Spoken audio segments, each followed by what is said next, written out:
Good morning, Radhe Radhe. ભાઈ 2 દિવસ માટે આપણે જન્માષ્ટમી કરવા માટે ઘરે ગયેલા.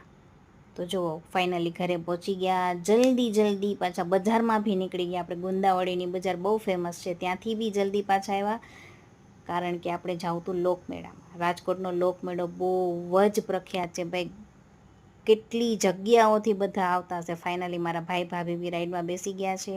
સવારે હતી આઠમ, તો ભગવાન કૃષ્ણજીને જુઓ જગાડ્યા, બહુ પ્રેમથી એમને જમાડ્યા સવારે, અને પછી એને નવડાવ્યા, બહુ સરસ કપડાં પહેરાવ્યા. ભાઈ ભાભી અને હું ત્રણેય જણા બેસી ગયા હતા એમની સેવા ચાકરી કરવા માટે. રાત્રે 12 વાગે આપણે એનું વેલકમ બી કરવાનું હતું, તો રાત્રે 12 વાગે ફાઇનલી અમે આખો પરિવાર એમની પૂજા આરતી અને એની સેવામાં લાગી ગયા.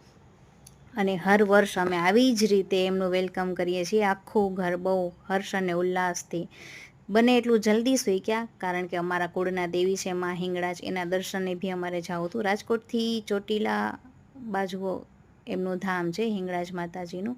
તો અમે એવું વિચાર્યું કે બાઇક અને એક્ટિવા લઈને આપણે જાશું. ત્યાં પહોંચ્યા પછીનું જો વેધર એટલું જ સરસ હતું ને કે આમ સિટીની ભાગદોડથી આપણે કોઈ વાર આ જગ્યા ઉપર જઈએ તો આપણે બહુ મજા આવે.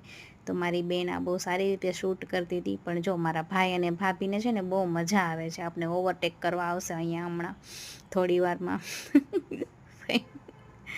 ફાઇનલી અમે મંદિરે બી પહોંચી ગયા, બધા માટે સારી એવી મનોકામના કરી. ત્યાં બી એક રિવાજ છે, જો બધા એની ઈચ્છાથી ઘર બનાવે, તો અમે બી બનાવી દીધું. અને મળીએ આગળના વ્લોગમાં. તો જય શ્રી કૃષ્ણ, બાય.